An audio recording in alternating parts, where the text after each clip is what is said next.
not the Americans' fault, it's our fault, we're stupid. It's not the Americans' fault, it's our fault, we're stupid. It's not the Americans' fault, it's our fault, we're stupid.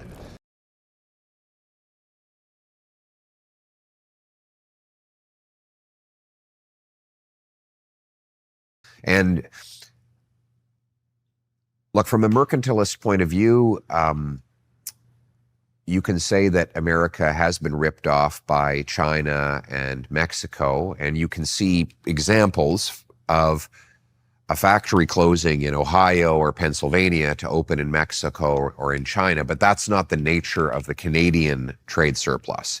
It's not because the Canadian economy has been taking American jobs, far from it.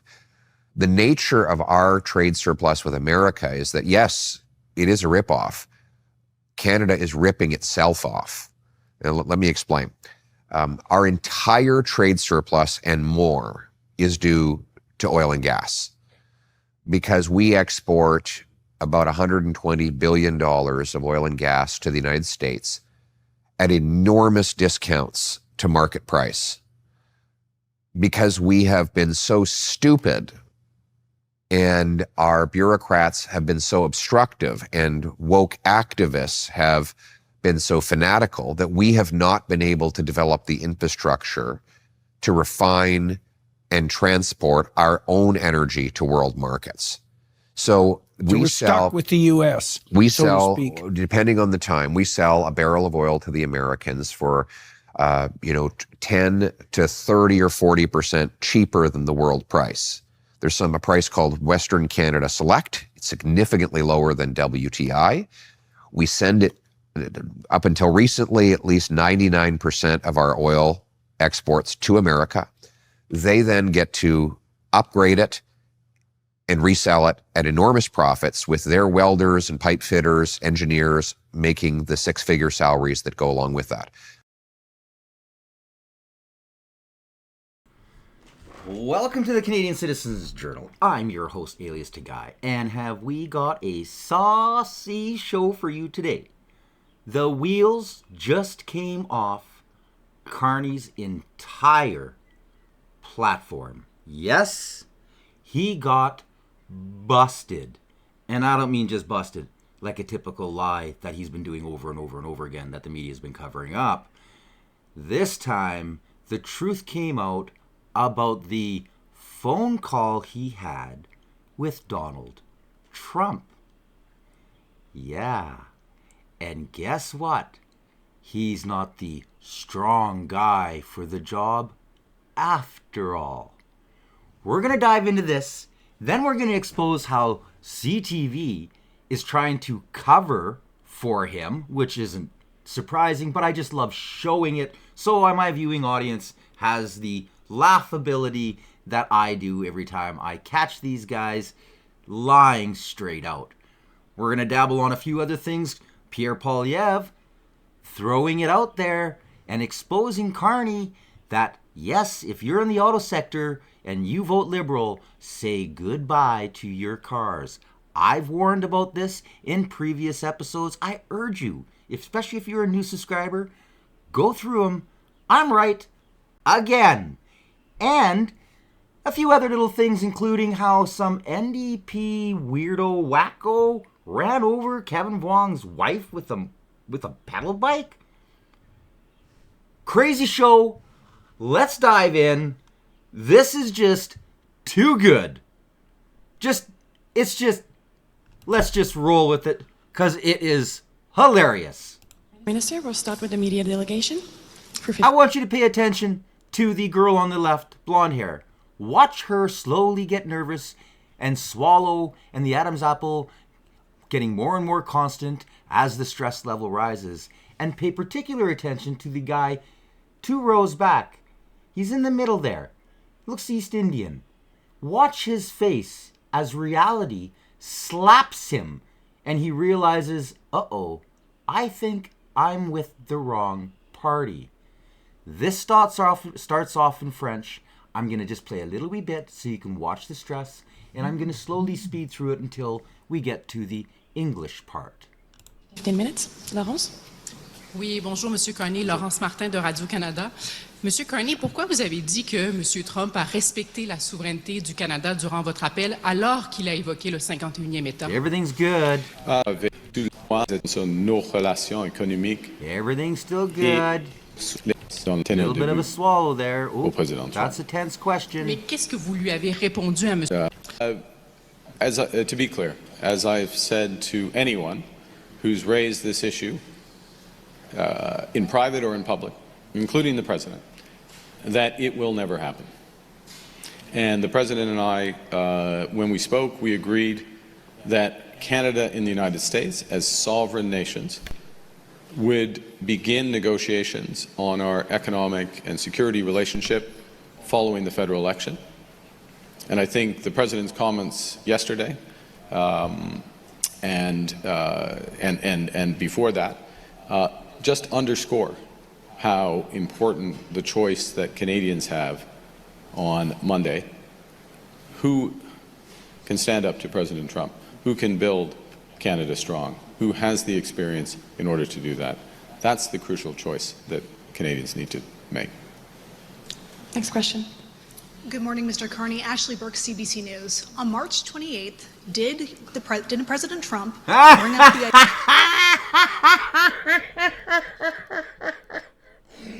He knows he's in trouble. He knows he's in trouble. idea of Canada becoming the 51st state during that call with you? He's wording it in his head. How am I gonna do this? How am I gonna lie? How am I gonna pull this off? As I just said, the president brings this up all the time. He brought it up yesterday, he's brought it up before. There's a difference between the conversation that was held between leaders of government, which was this conversation, and a discussion that led directly to an agreement that as sovereign countries we would have negotiations about our partnership following the election on Monday. That's what the president and I agreed. That's what both of us reported back. And that's what I'm ready to do. And what's See the girl on the left? She's starting to breathe heavy. Look at the guy in the back row. Remember what I told you? He's going, uh-oh. Wait a minute. What? at stake in this election is how well we come together as a country for those difficult discussions with the Americans. And to be clear, you know, I have said well before that call, and virtually every time that I've spoken since that call, that President Trump, the Americans, want to break us so they can own us. Those aren't just words. That's what's at risk. That's why. I think the blonde-haired girl just peed herself a little. And the guy in the back, my God, his face. Oh, my Lord, this is too good. He looks really concerned. What am I doing here? What am I doing here? What the heck am I doing here? Why we have to build Canada strong. That's why we have to go hard. That's why we have to negotiate properly. That's not why we have to build outside options. That's why we have the plan that we do. I asked you about this on March 28th after the call, and you said that President Trump respected Canada's sovereignty both privately and in his public conversations. He did. Were you being truthful? He absolutely did. He absolutely did. Look, the president has certain things in his mind that he reverts back to all the time. But treated me as the prime minister, not as something else. I'm not even going to say the word he used to use about my predecessor. Treated me as the prime minister. We had discussions as sovereign nations. We agreed as sovereign nations that these negotiations will begin after the election on Monday. And that is how it was reported back, and that's absolutely accurate. So that's the treatment. Now, look, the president says lots of things, but the essence of the discussion and where we moved the conversation to was exactly what I said. Treated us with respect as a sovereign nation. We have these negotiations coming, and that's, just to be clear, that is what's at stake. Both things are true. The desire of the Americans and the president to own us Those aren't just words. That's a desire. And the ability of Canada to stand strong, build our own, control our destiny, and in that context, as a sovereign nation, have those discussions. Prochaine question. Next question. In respect to your call. The blonde-haired chick's like, oh please, don't ask again. Oh please, God, don't ask again. Even the guy with the glasses in the back left there, he's getting shifty-eyed, looking left and right, like he needs an exit to run. Please, next question.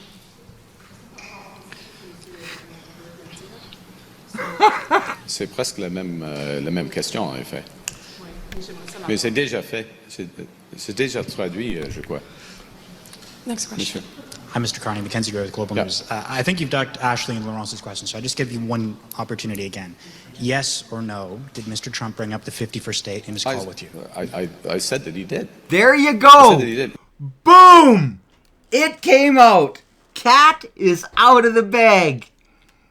Oh, this is the one. This is the one. There it is. There it is, ladies and gentlemen. But the president. Now watch, he's going to get tough guy and he's going to, oh my God, he's in trouble. He's in trouble. Claire. Oui, il l'a soulevé. C'est correct. Mais il a soulevé. Oh, lost my language. Now I'm speaking really bad French. Il a soulevé beaucoup d'enjeux. Mais la discussion au sein, c'est une discussion de pays souverains. Sorry, Mackenzie, I should be answering you in English.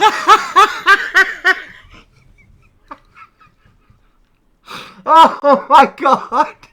The people behind too. This is just too funny. Him raising something and then where the discussion is. He has these things in his mind. This is not news. He raises it all the time. Okay? But then the question is what's going to be done with it? And does he understand where we stand, more particularly where I stand? He is under no illusions. Never. Absolutely not. Never. Move on. It's two sovereign nations coming together, negotiating our partnership, our relationship. And Real tough guy. Yeah. Wait a minute. If he referred to you as the 51st state, what else happened in that call? Because obviously this whole, tough guy, I negotiated, it's over. That's all lies. The whole thing is lies. He's been busted. Absolutely busted. the question is, will there be a deal that's acceptable to Canada? There's a lot that will never be on the table in those negotiations, and I've been absolutely clear about that. Now, Yves Blanchette, this is priceless. I seem to recall that you had initially described that phone call between Mr. Trump and Mr. Carney as somewhat positive. What's your reaction now that you understand that Mr. Carney may not have disclosed everything from the call, that Donald Trump did in fact refer to the 51st state threats again? It seems more and more to have been a stunt. He wanted to make a statement. I am Mark Carney. I'm the best of them all. I'm a great negotiator. I have managed crisis in the past. I would change the world. Trust me.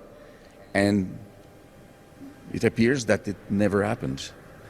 That the call was not what has been described afterwards. That there was no agreement, no support for Canada's sovereignty, no beginning for a deal. Just the show of a man who wanted to pretend something which appears today not to be true. I believe many people in Canada and in Quebec will say, what the hell is that? And if that is not true, what else is not true? Okay. Well, everything that Yves just said, actually. We know that he had nothing to do with the financial crisis during Harper's reign. Nothing.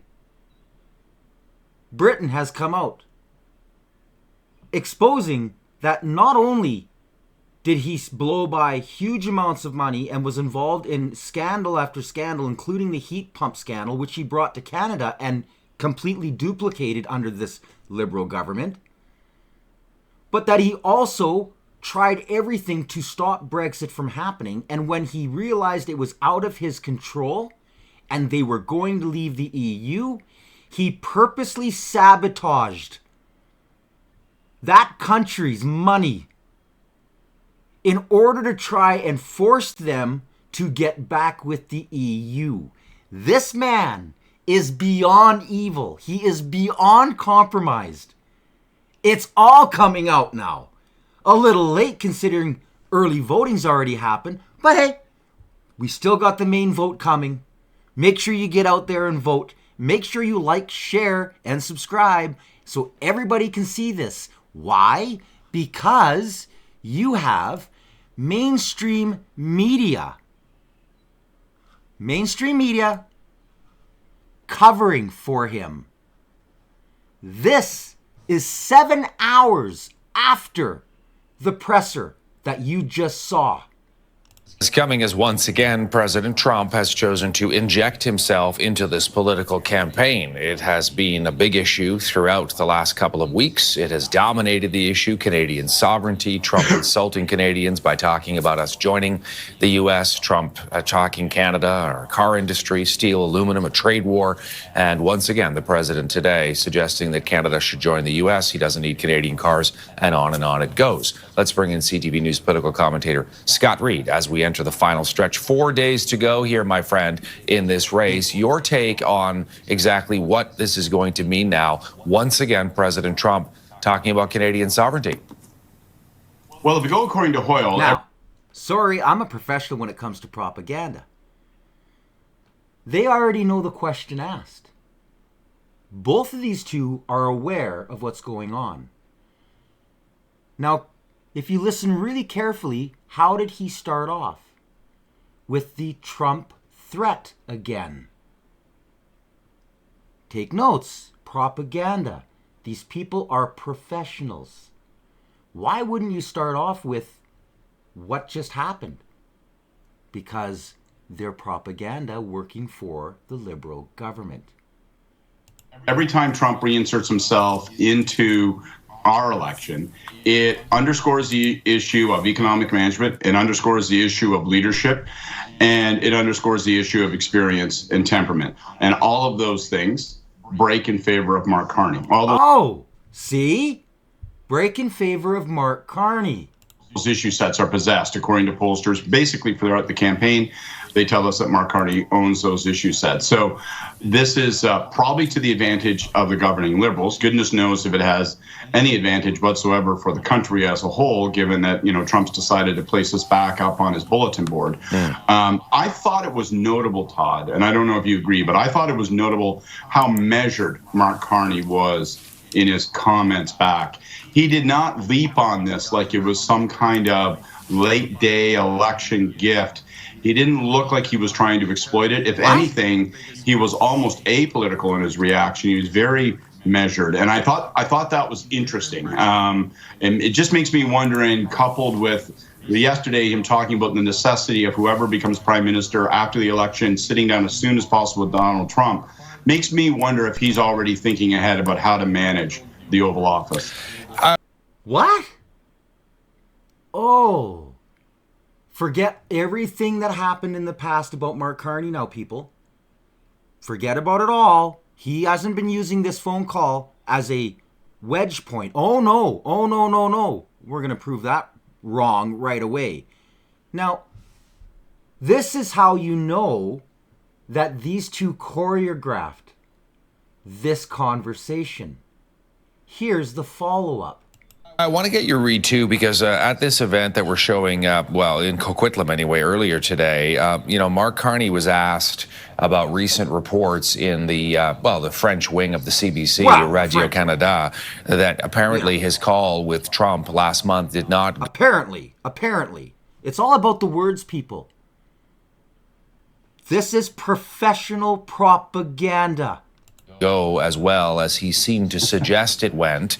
And he was just getting hammered with questions in English and French on this, yes, by Radio-Canada, but also by the Canadian press and other media who seemed to be trying to get him to admit that, in fact, it didn't go that smoothly. Your take on what that means? Bob's your uncle. Who knows exactly what it means? It's fascinating, I think, in many respects. You could actually, if you wanted to be very crass about it, if you want to be extraordinarily partisan about it, you could see him saying that that's to his advantage. You could see him saying, listen, maybe I did cut the corners a little bit. Maybe it was a more aggressive conversation. But you know what? I'm not going to take any guff from Donald Trump, and Canada doesn't deserve to. He didn't do that. He didn't attempt to turn this into a political dunk. So you can see, like, who knows exactly how the conversation went and what exactly the tone was. One imagines that any conversation with Donald Trump is a roller coaster ride. But again, it is interesting the choices he's making. Even as we see... Scott Reed, you are a POS. And for those that don't know abbreviations, it's piece of crap with the French explanative at the end. This guy is one of the worst, and he's supposed to come off as some non-biased pundit, whatever you want to call him. He's never been, ever been, a fair journalist. This just proves it. This is the icing on the cake. The creme de la creme. Exposed right there. He is full of crap. According to Nick Nanos, the polls tightening slightly. He doesn't appear to be trying to exploit this relationship with Trump, this challenge with Trump, and to the greatest degree possible. You can see that he's thinking almost as a prime minister first and a candidate for prime minister second. At least that's my reading. What about the absolute horsepucky, and he knows it is. Today, President Trump and I spoke on the phone. We had a very constructive discussion, and we agreed to begin comprehensive negotiations about a new economic and security relationship between our two sovereign countries immediately following the federal election. I made it clear that I will be working very hard with my colleagues behind me. I will be working very hard over the next month to earn the right to represent Canada in those discussions. We've made progress. It's the beginning of negotiations. We will have comprehensive discussions on the broader economic partnership after the federal election. But this is the start of negotiations. We will see what the United States does on the 2nd of April. It is still the case, of course, that there are tariffs on a number of other Canadian goods. It was a very cordial, substantive call. This was a call between two leaders of their respective governments, between two sovereign nations. It was a call focused on, the spirit of the call was both cordial and focused on making progress. And that's why you had several things. One is an agreement, which is what I wanted, what I think he wanted as well, and I've been clear about this for a number of weeks, to have a comprehensive discussion on our broader economic and security partnership. We agreed to that. As also to have intensive discussions between our ministers, positive, cordial, constructive, focused on action, exactly what we want. The President respected Canada's sovereignty today, both in his private and public comments. The President did not indicate pulling back on the tariffs on autos or steel or aluminum during the call. My response included that, look, this is the start of a process. Part of what's important, it underscores the importance of more intensive discussions between the Minister of Foreign Affairs, the Minister of International Trade, and their homologue, counterparties. Thank you. Sure. So in other words, ladies and gentlemen, he had nothing to do with any of Trump waiting until after the election. It was like I had said earlier. It was Danielle Smith and her incredible effort representing the entirety of our nation, telling him you are going to effect an election. Can you wait until after the election so the whoever wins has got a mandate? Instead, this schmuck has been going around telling everybody, and if you've ever seen any of his, which I've showed on previous episodes, of his rallies, he's throwing himself out like he had this tough conversation with Trump, and he knows that we're a sovereign nation, and he decided with me to wait until after the election so he could negotiate terms for a new free trade. All lies. All lies, people. Right out of the Liberal Handbook. Helped, directed, and co-written by Legacy Media.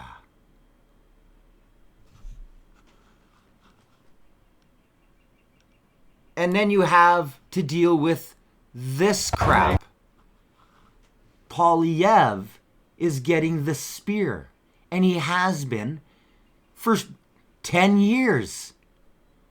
And this election proves it even more.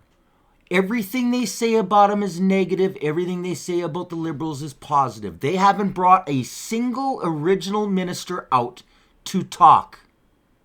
They're all in hiding. It's all about Carney. So this whole, especially Christopher Freeland getting on the Daily Show, well, you know, we have a parliamentary system. We don't elect our own prime minister. We elect the individual representatives. Bull crap. You're running on Carney's name. Again, lies. All lies. Helped by, drumroll, the propaganda arm of the government. What is Legacy Media? And the worst part, and most kind of unobvious, and I've talked about it on a few other episodes, but I'm just going to show you a small clip of the ignorance and how deep the bias runs within CBC. Let us take a look at what this hour has 22 minutes tries to pull off. Pierre, I'm Peter Anthony for 22 minutes. You haven't returned our emails. Are you okay? We've been checking out the polls. We got a shirt for you. Pierre, it's for you. It's all for you. The common sense hero. Pierre, don't you want PP on your chest? Pierre, I'm Peter Anthony for 20. Now, thank the Lord that Pierre is who he is. A proud Canadian, completely aware of the propaganda machine of the CBC.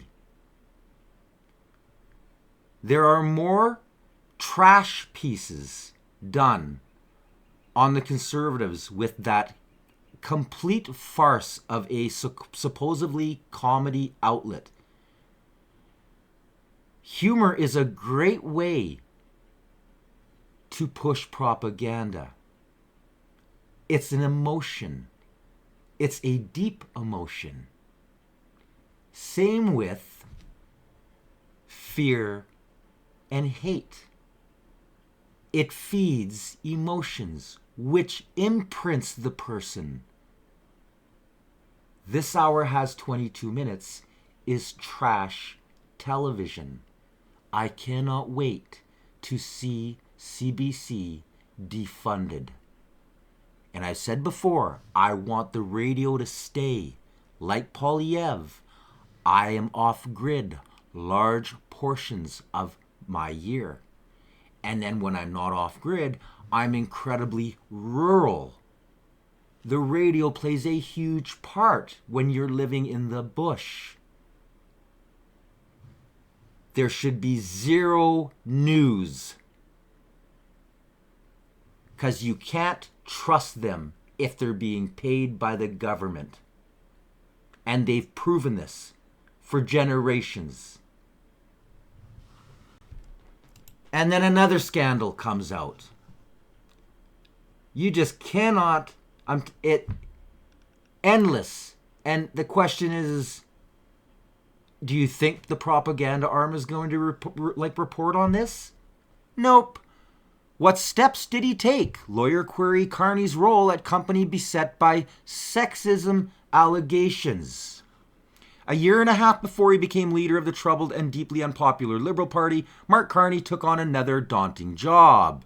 A year and a half before, blah, blah, blah, blah, revamped board of directors at Bloomberg LP and the U.S. Financial Information and Media Company. In a memo to staff, Michael Bloomberg, the co-founder. Now, Bloomberg, remember, I exposed them on previous episodes on their biasm. And majority owner of the Eponus company said that he had previously worked with Carney on climate finance initiatives and described a new team as the best, brightest. Carney had finished his term as governor of the Bank of England 3 years earlier, blah, blah, blah, blah, blah, taking off his role, It goes on to talk about how there was a lady, and it actually had lots of sexual problems within the company. Media reports show almost all of the lawsuits. Some reports found 40 cases involving up to 60 women, recounted incidents that allegedly happened before Carney was appointed to the board chair. But one employee who alleges in court documents she alerted her bosses about the gender-based pay discrimination says she was fired and marched out of the building nearly a year into Carney's tenure. There's no scenario where, as the chair of the board, Mark Carney wouldn't have been briefed on the ongoing litigation. He would have been aware, and he certainly would have been aware of some of the alleged systematic cultural issues at Bloomberg LP, specifically around the systemic pay and equity issues and sexism, said Catherine Marshall, a human rights employment lawyer. He's just like Trudeau. He is a puke. So every time Trudeau was going, oh, you're misogynist. Who was the misogynist? Trudeau was the misogynist. Well, welcome to Trudeau 2.0.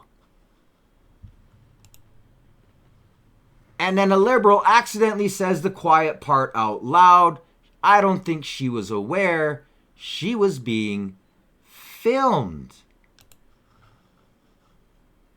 People, talk to as many people as you can. Talk about what's important to Canadians.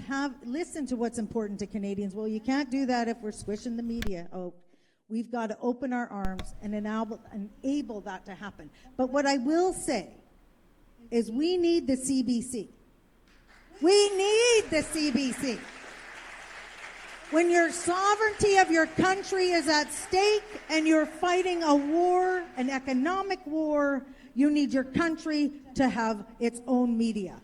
Just like its own bank, we need to have control over the resources that inform our people, and we as Canadians need to stand up and protect that right. Own bank, we need to have control over the resources that inform our people, and we as Canadians need to stand up and protect that right. They need to control, huh? Well, that was a fraudulent slip, wasn't it, people? What an episode this is turning out to be. I'm loving every minute of it, especially since I get proven that everything I've been saying in all my earlier episodes, well, I've already proven it by the links I always put because I show my evidence, but this is just the icing on the cake. Now, Poilievre, let's hear it, buddy. How ugly they describe the future in this Government of Canada report. And they're not talking about 100 years from now. They're talking about 15 years down the road. Now, yesterday, when I was at a rally here in Nova Scotia, and I read off some of the excerpts of this report, many people in the crowd said what you were describing is Canada today. The desperation that many people already feel, a desperation that gets worse and worse. After 10 years of Liberal government, the predictions of housing shortages, a mental health crisis, and a loss of hope feel like the present to a lot of Canadians. Already, many Canadians cannot afford a new home, and thanks to Liberals, you don't have the ability to buy a car either. And I'm talking about what Mark Carney calls the zero emissions vehicle mandate. Or, let's call it what it really is, a $20,000 Carney tax. Starting next year, the Liberals are going to punish auto manufacturers who, in the opinion of Liberals, sell too many gas-powered vehicles. If a company sells even one car over the government-imposed quota, they will face a $20,000 per vehicle tax, which will obviously be passed on to consumers. Now, that's not a penalty for the car company. They'll just pass it on. It's a penalty for you, the consumer. If you want to buy a vehicle that is gas-powered, then you will very likely face taxes on that vehicle if the Liberals are re-elected. À partir de l'année prochaine, les libéraux vont punir les fabricants d'automobiles. I'm going to fast forward it a little wee bit faster, French. This is Mark Carney's vision for Canada.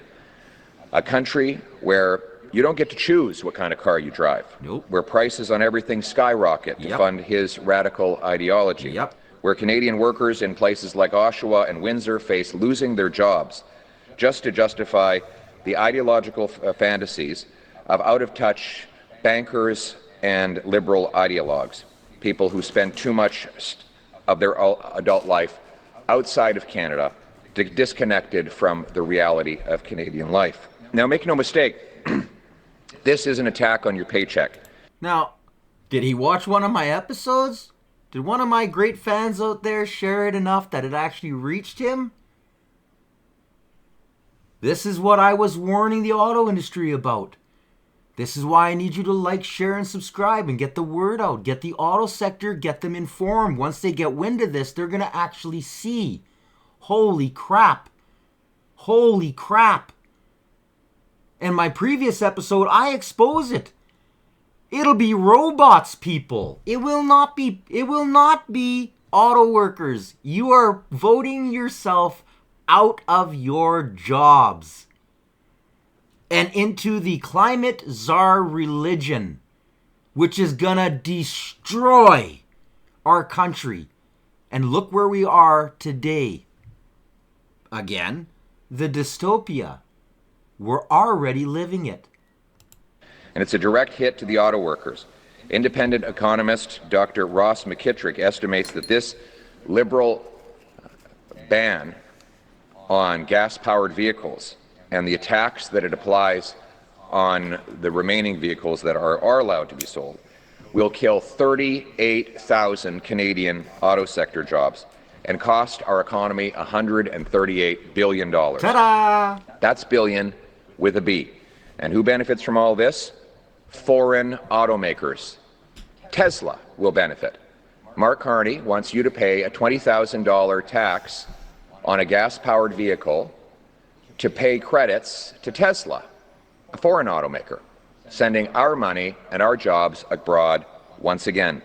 No wonder Donald Trump says he prefers when Liberals run Canada and keep the economy weak and costly. Of course he does. Especially after the phone call he had. Because their disastrous economic policies send our jobs straight south. And there's another big problem, the cars themselves. According to the Canadian Automobile Association, EVs can lose up to 40% of their battery life in the cold. And that number comes from tests between -7 and -15. We all know that in Canada it gets a lot colder than that. So try in Saskatchewan in January when it's -25 or colder. Ne vous y trompez pas. Cette politique est une attaque sur votre... Everything I said a month ago. Boom. Finally. Finally, it'll now be in the media. Well, not mainstream, not legacy. But at least now, independent media will be aware of what I've been warning the auto sector about. This is the end of the generational jobs that is the Canadian auto sector. This is why I showed the CEO of Ford and what he had to say. Previous episodes, people, you have to check them out. Vindicated once again. This is awesome. This is what, 2-3 times in one show. Lovely. Loving this. Absolutely loving this. But Mr. Carney won't stop with taxing gas-powered vehicles. He wants to get rid of those vehicles altogether. Listen to the quote from his book, which he wrote just 4 years ago.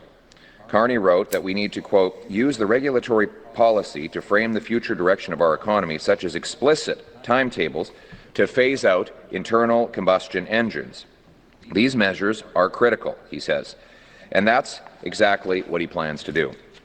The Liberals have set a deadline to ban new gas-powered vehicles altogether by 2035, but that ban is phased in starting next year. In other words, this is not a tomorrow problem, this is a now problem. A today problem. Dealerships like this one across Canada have no idea how they're going to meet these timelines, how they're going to continue operating and selling vehicles. Many will have to lay off salespeople and other staff, and many more will have to raise prices dramatically on Canadian consumers. This at a time when our economy is at record weakness and our consumers are taxed to the max. Mr. Carney doesn't care if your family has to choose between affording a warm home or a working car. He doesn't care if a young couple trying to start a life can't afford their first vehicle. No, he But we've doesn't. got news for Mr. Carney. Canadians are taking back control of their... No, he doesn't. All he cares about is the profits that himself and all of the investors that he's looking out for make billions, possibly trillions of dollars off the backs of Canadian taxpayers. We are the last. We are the stronghold for the green climate carbon religion. That's why they appointed Carney. Now moving on to some other news. This has to deal with the Hudson's Bay auction. They've got thousands of different pieces of artwork, as well as a very important document that they're going to be selling off to try and pay their debts. Problem being, there's a lot of Indigenous stuff in there that should go back to the Indigenous, especially this document. Hudson's Bay is asking the courts for permission to sell off 1,700 pieces of art and more than 2,700 artifacts in a bid to obviously raise money. This collection includes the 1670 charter that launched the company 355 years ago. Now, the charter granted the company the power over Indigenous lands and trade relations for years. Historical experts worry, though, that this charter could end up in private hands. Why is that a problem? We're going to talk about that right now with Cody Grote, chair of the Canadian Commission for UNESCO's Memory of the World Advisory Committee. Good morning to you. Good morning. So Hudson's Bay wants to sell these items, obviously. They need money. Why do they need court approval? They need court approval because this is considered a business asset. They're going through this process of selling off their assets in order to raise funds, as you addressed, to try to resolve some of their financial insecurity. So just like we're seeing they're selling real estate, they're selling their storefront properties, they're going to need court approval to sell some of these assets as well. So there are thousands, I mentioned, of artifacts, but there's one that is being watched really closely, and I mentioned it. Talk to us about the historical significance of the charter. I consider this to be one of the most important documents in Canadian history. This gave the Hudson's Bay Company not just that business privilege to be able to have that sole and exclusive fur trade market in what is now North America, but it also really granted sovereignty or political ownership to some extent over this vast swath of territory that includes the lands of several Indigenous nations in what is now Canada, and that was done unilaterally without the consent of Indigenous nations. So the Hudson's Bay Company was operating both as a business for many years, but also as a government entity in these territories, and this charter is what gave them permission to do that. So in your opinion, you don't want to see this go into private hands, correct? Correct. So most of the Hudson's Bay Company archives were donated to the province of Manitoba in 1994. And we have the Hudson's Bay Company archival collection, which has been deemed internationally significant for its historical and cultural value. That's housed at the Archives of Manitoba. But this Royal Proclamation Charter, which has been viewed as a business asset until this past few months when it's going to be sold, that's always been kept in the hands of the Hudson's Bay Company. So my ideal situation, what a lot of people are pushing for, is this to be donated to a public entity, perhaps the Archives of Manitoba. Hard to say that to a company who really needs money. When we look at the value, like the monetary value of this charter, how much are we talking about? I always try to avoid putting a monetary price on this because that's what I'm hoping that we can avoid in this conversation. I think it sort of goes above and beyond a monetary value. Obviously, an auction house is going to try to put a value on it, going to try to put a price tag on it to appeal to a private buyer or perhaps an institution who might want to purchase it.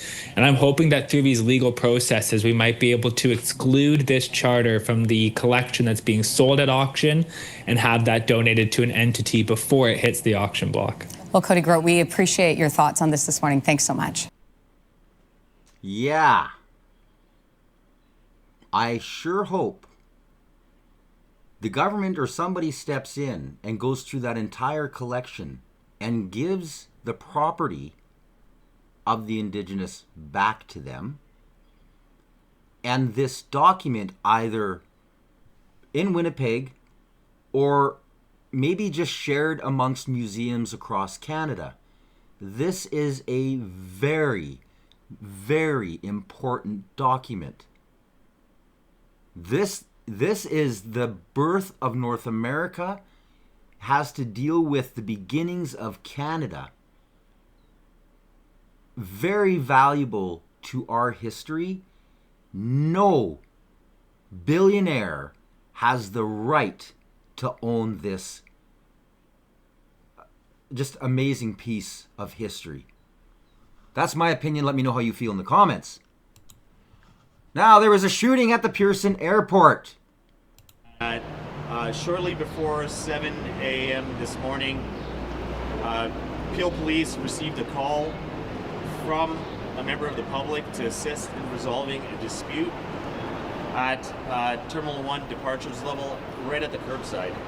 Our officers that responded went to the aid of security that was already here. What our officers engaged in was a discussion with a group of individuals that were experiencing a dispute. Our officers spent an amount of time trying to resolve the dispute, an immense amount of de-escalation and engagement with the parties. However, abruptly, one of the individuals produced a firearm at our officers, and I must say that there were 3 officers that responded. As a result of that, to protect themselves and the community and the passengers here at the airport, 2 of the officers engaged with the individual. As a result, the subject was shot. Despite the best efforts of those officers, even to provide life-saving remedies to the individual, as well as paramedics and EMS, I can advise you that a man in his 30s has been pronounced dead. He was transported to a hospital. I gotta say that I am absolutely grateful that our... Yeah, and they don't give any other details, which is pretty much typical. And we have one more I want to show you. This is from Kevin Wong.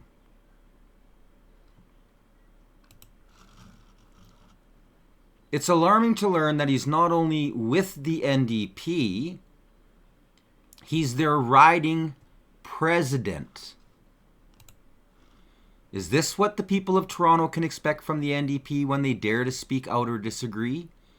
Will Norm's World denounce this, or does he support bullying and attacking constituents who disagree with the NDP's policies?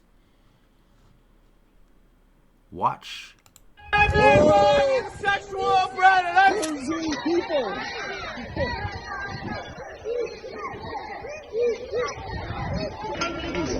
If you continue to do this around the kids, I'm going to call the police. You know what? We should. That's a good idea. That's actually a very good idea. Kevin Boyd, the people Get out! We know that. We know that. We live here. We know. Do you see all the kids that are there? No class. These Liberal and NDP wackos have no class.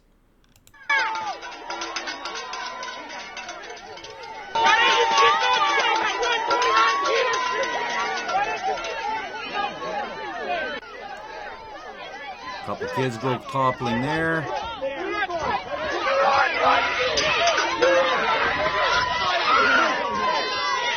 Kids are crying. Don't touch me! Don't touch me! Don't touch me! Don't touch me! Don't touch my bike! I'm asking Kevin Boyd. Okay. Say whatever you want. We're not going to let you. Yeah, you're allowed to go. Elliot Gelbrath is his name. Kids safe! Kids safe! Kids safe! Kids safe! Why don't we just call the police?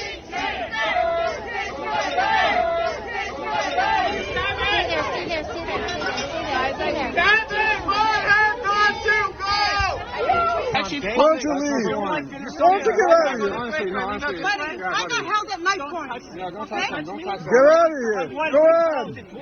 You don't know that. I understand you guys don't like poor people or people suffering. Oh, you're an idiot. You're an idiot.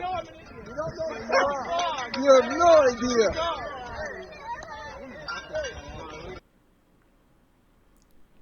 What a waste of skin.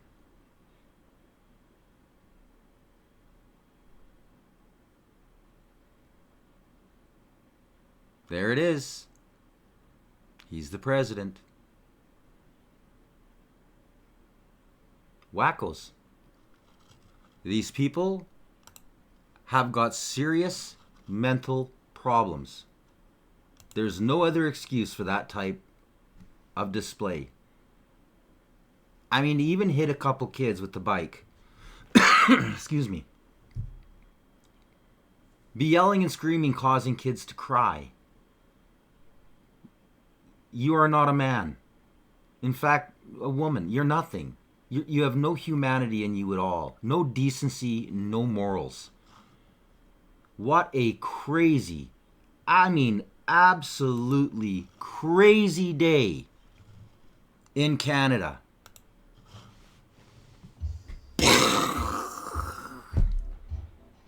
I hope you enjoyed the episode. Please like, share, and subscribe. And if you are, punch that notification bell so you don't miss any future episodes, because it just seems that Canada is just starting to unwind. Things are getting crazier by the day. I hope you enjoyed my previous show where I exposed that the Liberals will be taxing churches. Yes, because they go against their progressive ideas. Your charter doesn't matter anymore. Nope. Freedom of religion doesn't exist. Welcome to your post-national state, people. You've been watching the Canadian Citizen Journal. I'm your host, Alias Tagai. Stay informed.